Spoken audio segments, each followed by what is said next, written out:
Hello and welcome back to a new episode of How to Make Shadow Puppet Theater.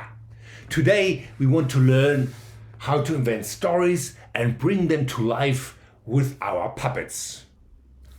And today I will also make sure that there will be no stupid magic tricks or other silly nonsense happening.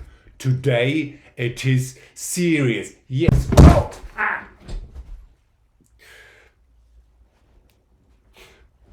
Okay.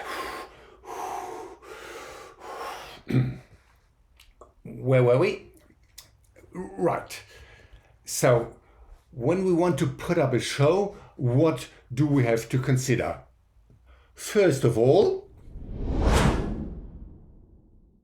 let's start talk about the story. Obviously, you can use an existing one, but you can also make one up in your own mind.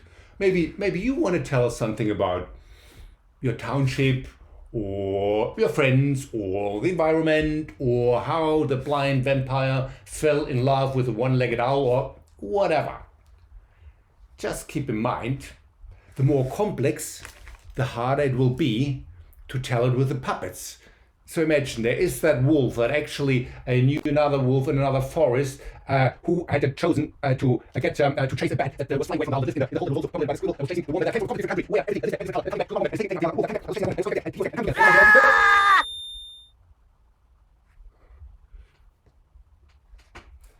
Okay, you got the idea. Keep it simple, short, and sweet. We need a beginning and an end and have to think about what is important to tell in the middle. That's about story. Next.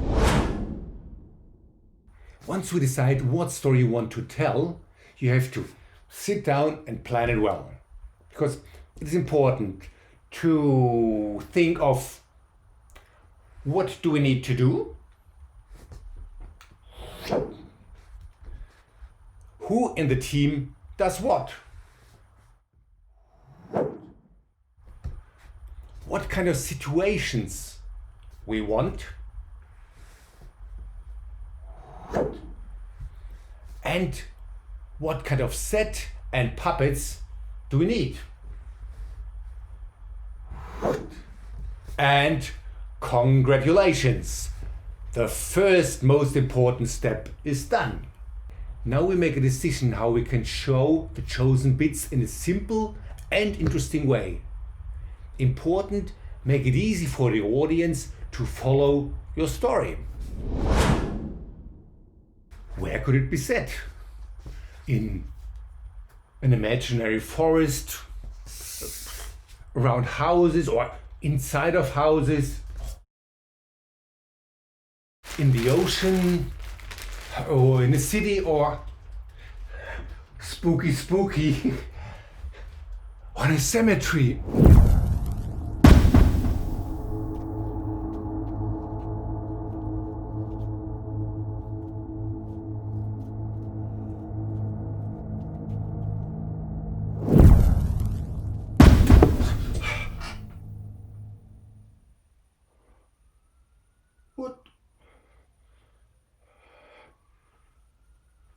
What was that? Okay, maybe not cemetery. So for each show we can have different scenes. We can cut them out. Or we can just use the real thing. And another possibility is to draw directly onto some plastic and use that. So, we already know how to build a shadow theater, but maybe we decide that we need something bigger to tell our story, like this one, or bigger even. Ha! Lots of possibilities, you decide. What about the puppets? How many do we need? Can they be simple, or do they have to have a moving part? How do they interact with each other?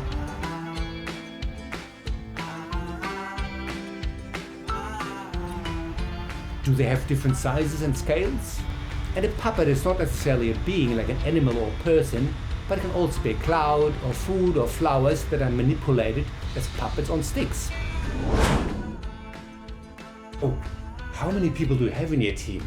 I would say you need at least 2 people because it's manipulating the puppets and the sets. But the more people you have, the better. Because it's not just that they can help manipulating, but it's also inventing, building, making the puppet, and it is more fun doing it together. Couple of things about the lights. Best thing are strong LEDs with only one light bulb in them. You can have them fixed in one position, but you can also experiment with lots of cool effects when you actually move the light and the landscape looks more interesting.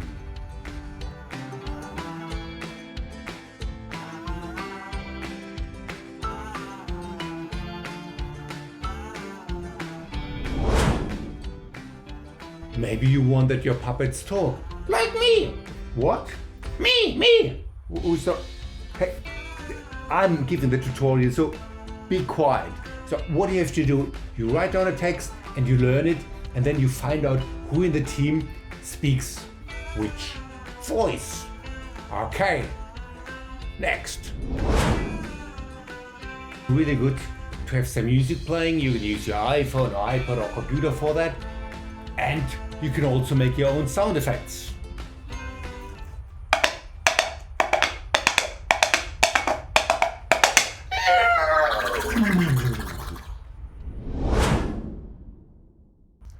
Right, rehearsals. Now that's very important. Because don't expect that what you want to do in the show works immediately. Never does. You have to, with the whole team, kind of rehearse when and how to move the puppets, bringing out the sets, music on and off, move the lights, switch it on, switch it off, and obviously also all the voices. So that's what all rehearsing is about, and actually normally it's pretty much fun to do it. And you know what? That's the end of our 3-episode workshop around puppet shadow theater. Do you think that was very complicated? No, it's not. If you really make it a real project and you put a bit of energy behind it, if you find good friends who want to share the fun, can be other students, parents, teachers, whoever, and once you've pulled it off, everyone will be very impressed, including yourself. And that's it. I'm done here. I think I can hand over to...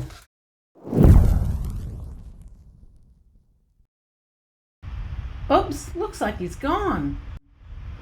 Can we have some light, please? Ah, that's better.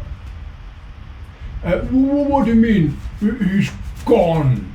He just disappeared and is not coming back this time. Oh, very mysterious. Yeah, could be a start of a real good story. The man who disappeared without a trace. Poor guy, though. Oh, come on. At least we can make up our own stories now. Oh, that's right. Got an idea? Yeah, I had this idea of a pack of wolves that had to leave their forest because more and more trees got cut down and there was no space left for them. Oh, good start. And then what about... so one night they all left